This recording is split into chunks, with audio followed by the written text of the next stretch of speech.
Hey everybody, I'm Brian. Welcome back to BellTube. All right, today we're talking about October 2025 and specifically the 4 fantasy books that made October epic for me. Now, epic is both good in some regard and epically not so great is also in there, but they're all really great books, and I'll explain what I mean here in a minute. I'm also going to share with you a few books that I did haul in the month of October, and we're going to talk about some upcoming stuff on the channel. So we've got a lot to get to today, but not in terms of book count, because this is absolutely, I would say, the shortest amount of, the smallest amount of books that I've read in a month in quite some time. Now, you guys have been telling me, by the way, that you prefer unedited Brian, so that's what you're going to get today. Unedited Brian. Let's see if we can do this in one take.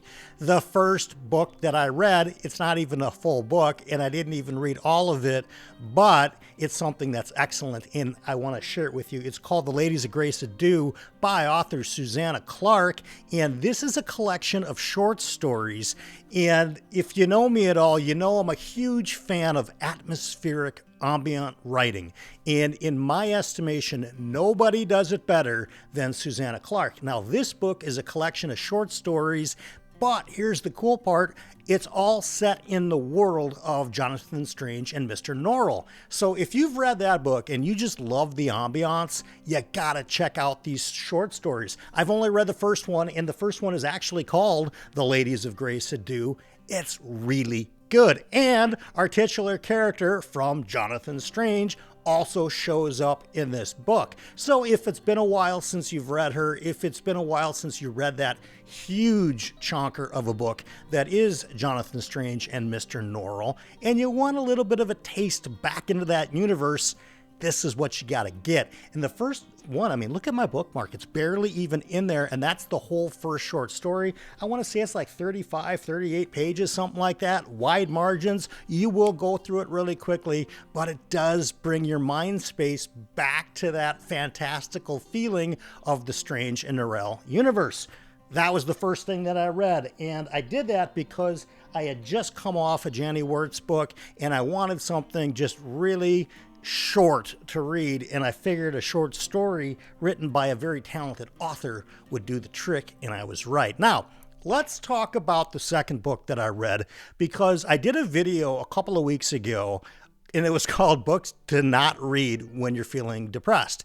And I want to preface what I'm about to say about this book that it's a phenomenal book. It is most likely my book of the month. We'll decide that in a few minutes as I tell you the rest of the list. But emotionally, this sucker crushed me in the most epic crushing of ways possible. And I am talking about Book 8 in the Malazan Book of the Fallen by Steven Erikson. This is Toll the Hounds. Now, it's not a short one, and it's even bigger than it looks because the font is really small and the margins are pretty narrow. But Toll the Hounds, let's discuss this for a minute, because it's not going to be a whole review on Toll the Hounds, and I don't want to hold this thing up the whole time because it is quite a brick. This book, had I known, and I said this in the prior video, had I known in the prior this is not editor Brian. Had I known going into this that Steven Erikson was writing this right after he lost his father, I would have put this down for a while. I probably would have waited another few months to get into this book. You guys, if you watch the channel, you know the story. If you're new here, hello. I did lose my mom back in March, and this is really a challenging read because the overall theme of Toll the Hounds is grief. And there's people that have argued with me in the comments, and I do encourage active comments, by the way. If you think I'm totally wrong on anything, you should feel free to comment. I may disagree with you vehemently, but it's cool. Anyway, this book to me reads like a treatise on grief. And I think it was just how, the mindset of Steven Erikson was at the time that he wrote it, having just lost his father. And no way I can give you details of this book. It's book 8 of Malazan, right? I mean, if you've not read Malazan, it's hard to really describe this series by book 8, other than to say it requires a ton of focus.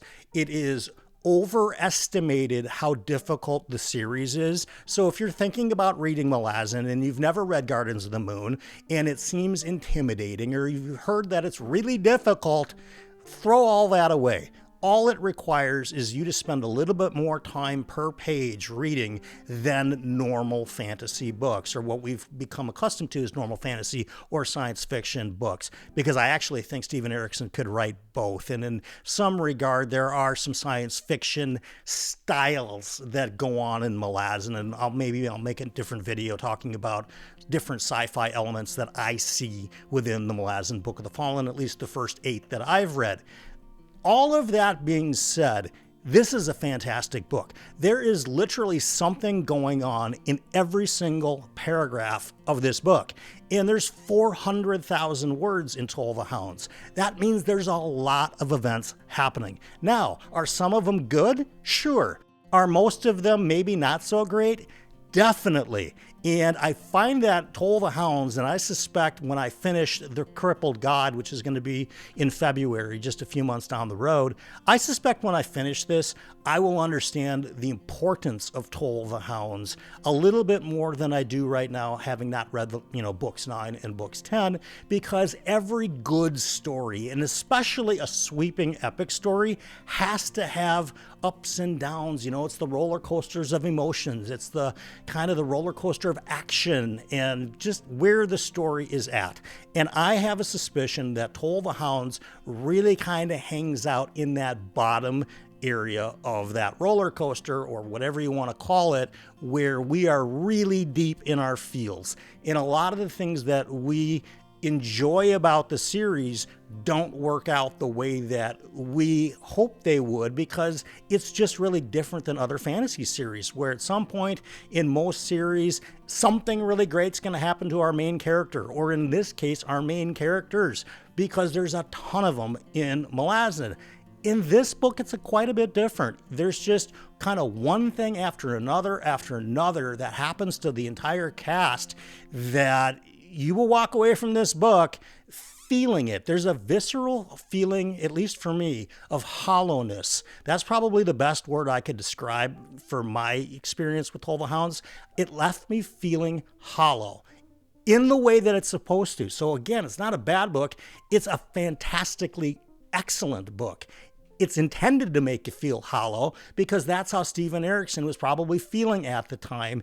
And I have a suspicion that as the series kind of, concludes with books 9 and books 10, we're going to get some resolution that leave us feeling a whole lot better about what's happening in this universe. There's no way that some of my favorite booktubers could put Malazan at the very top of their list if this is the best that it's going to get in terms of our kind of, yay, this is happening, kind of rooting and cheering on things.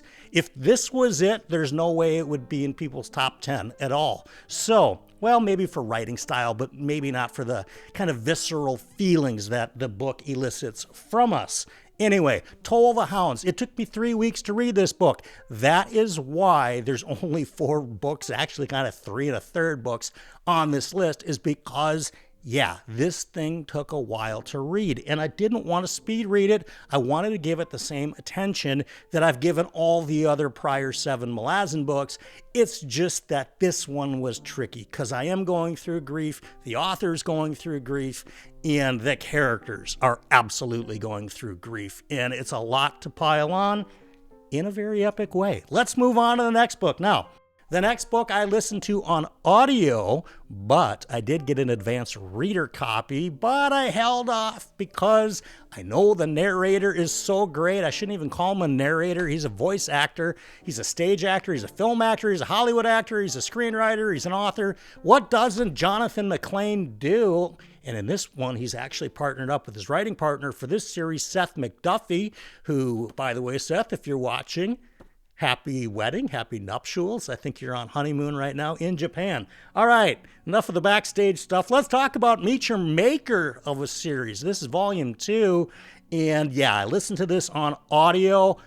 fantastic. Jonathan, for me, I have to tell you, Jonathan McLean, I did a video, I want to say almost like a year and a half ago, talking about my top 10 favorite audiobook narrators. And at the time, I had not listened to anything done by Jonathan McLean. So obviously, he wasn't on the list. He's easily in the top 5 for me right now. And you guys, I've listened to hundreds of audiobooks, and this guy is absolutely right in there. I suspect that if you guys give Meet Your Maker a try, you're really going to like it. So much so that in a couple of weeks, I'm going to do a video about series that a lot of people haven't started yet, but they should. And Meet Your Maker, you know, kind of hint, hint, is going to be on that list. What do we have here? I'm going to hold up that book again because it is a really cool cover.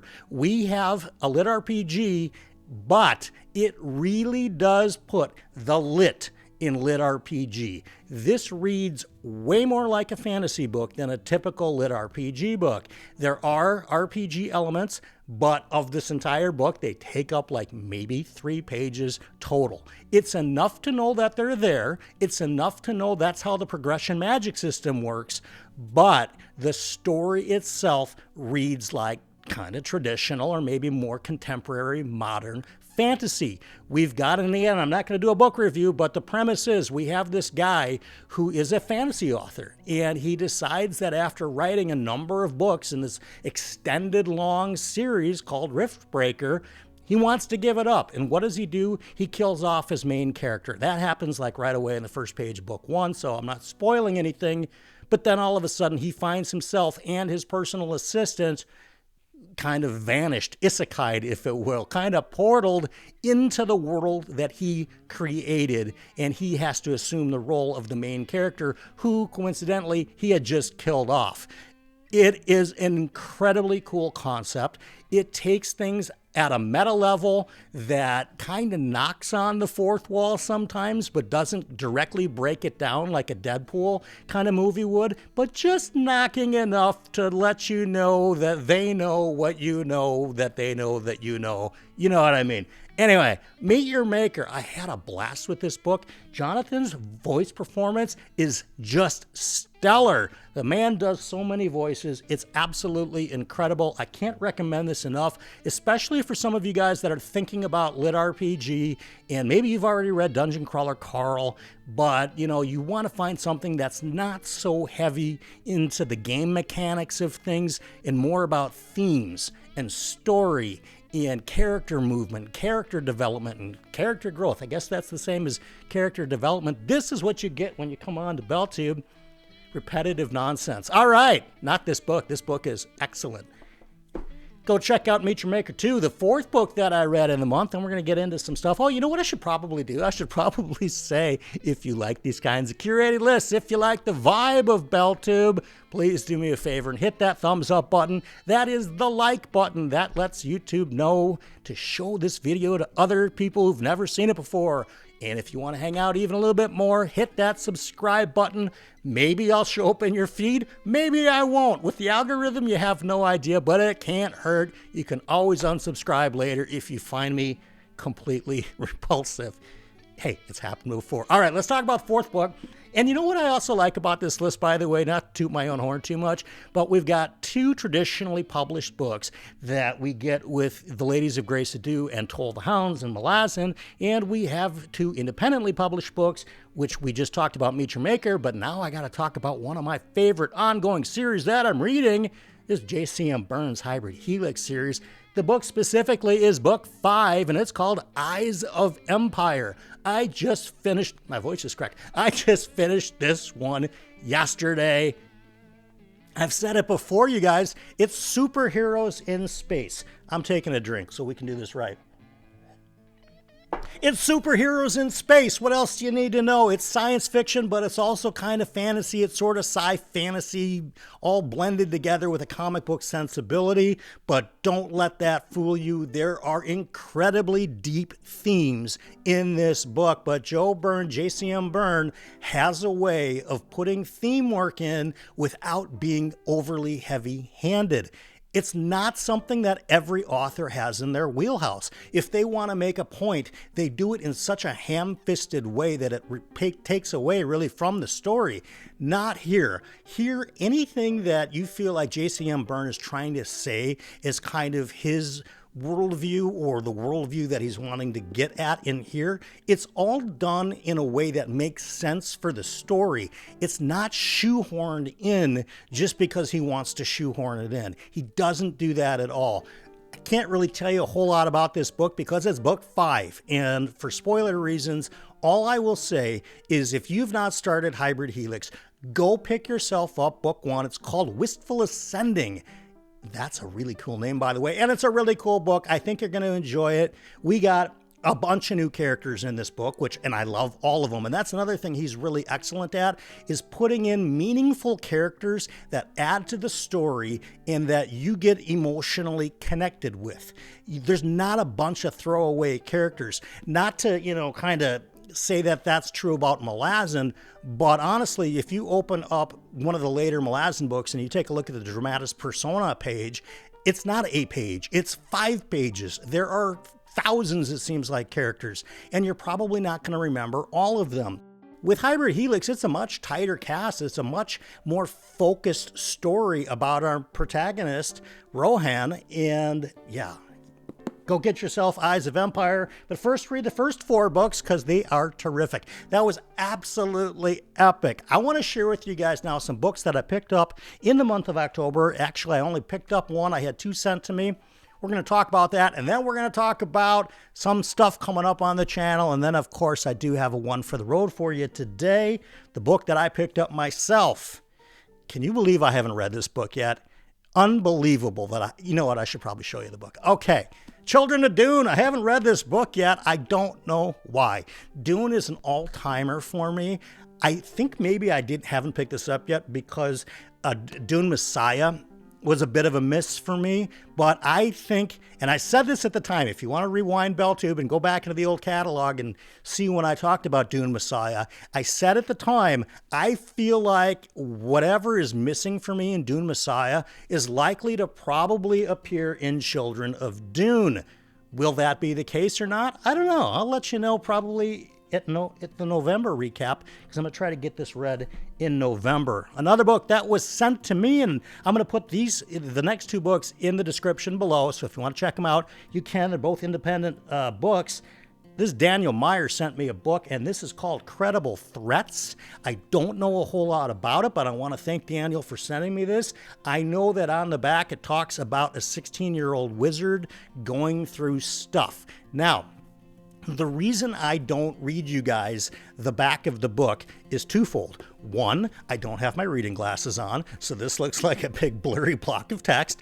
But more importantly, when I read books, I don't want to know the back of it. I don't read the insert. I don't read anything about it. I just go ahead and read the book. So, Credible Threats. Thank you, Daniel, for sending me that. The second book that I got sent was actually from one of you guys, the BellTube community, and I don't know how to pronounce the name exactly, but I want to say Jell, it's Jelle, however you pronounce that.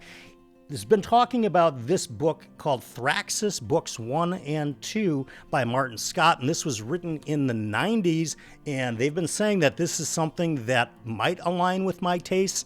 I have absolutely no idea, but I wanted to show you guys the book. And if I get to it pretty soon, hopefully I will. Oh my God, this light is right in my face. Anyway, let's talk about some stuff coming up on the channel. Yeah, all right. Today happens to be the day before Halloween. So as I'm filming this is going to come out on Halloween, and the following Friday, that is Friday, November 7th. Can you guys believe this? It's going to be the 2-year anniversary of BellTube. I cannot believe we've already been here for 2 years. In some regards, I feel like I just started this channel like a couple of months ago. In some regards, I feel like I've been doing this for like 10 years, but be that as it may, it's going to be 2 years old exactly on Friday, November 7th.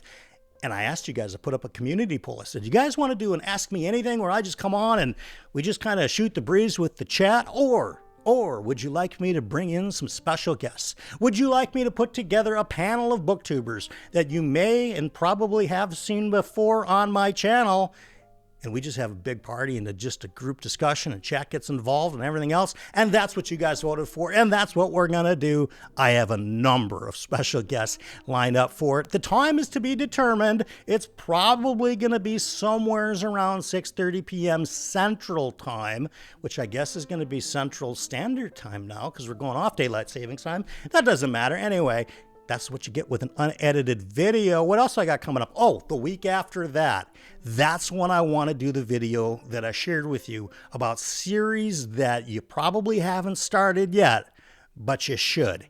And that'll come the week right after, so I guess that makes that November 14th. That's what's headed up. For Whom the Bell Tolls is returning. I know I keep saying that. I'm just trying to figure out which format to go, live versus recorded. I think we're going to do maybe one of each, and we'll test them, and we'll see. Let's do a one for the road, and I will let you out of here. This is going to be a short one for the road because this has gone on quite long for, having only done 4 books in the month of October. All right, so for the one for the road, I want to talk about what are we learning from our own experiences. And I think that it goes without saying that all of us have really good experiences and a lot of mid-level experiences and a lot of low-level experiences, kind of bad ones. I'm going to leave the middle ones out for a minute because I'm going to call them kind of average. And there's sometimes there's not a lot to be gained from those, at least for me. What I want to share with you is looking at the really good experiences and the really good outcomes and the really bad experiences and the really bad outcomes, and what did we learn from those? Because I think, it makes sense that we would think that we have learned from our either achievements or mistakes or, victories or defeats. We want to believe that we're learning, but are we really? Because a lot of us repeat mistakes over and over and over again. A lot of us don't repeat the things that worked for us. And I think what might be helpful for you, which I know has been helpful for me, and that's what these One for the Roads are all about. They're things that I've tried in my own life first that I have found value with, that I try to impart, to you guys who are still watching.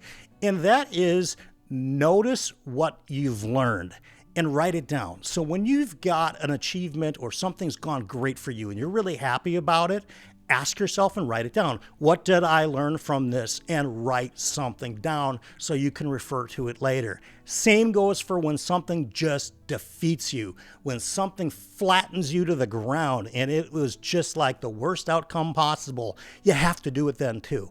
What did I learn from this? And write it down so you can go back and refer to it. And I think the second one might even be more important, because when we feel so flattened, when we feel hollowed out, when we feel like hope is sort of like this mysterious thing that seems to happen to everybody else but not for us, the only thing we can do at that point is to try to sort out, what can I learn from this so I can limit it from happening too often again down the road. And just trying to ask yourself that question and thinking you're going to remember this in 2 years is futile. You have to write it down so you can refer to it later. It doesn't make a difference if it's one sentence.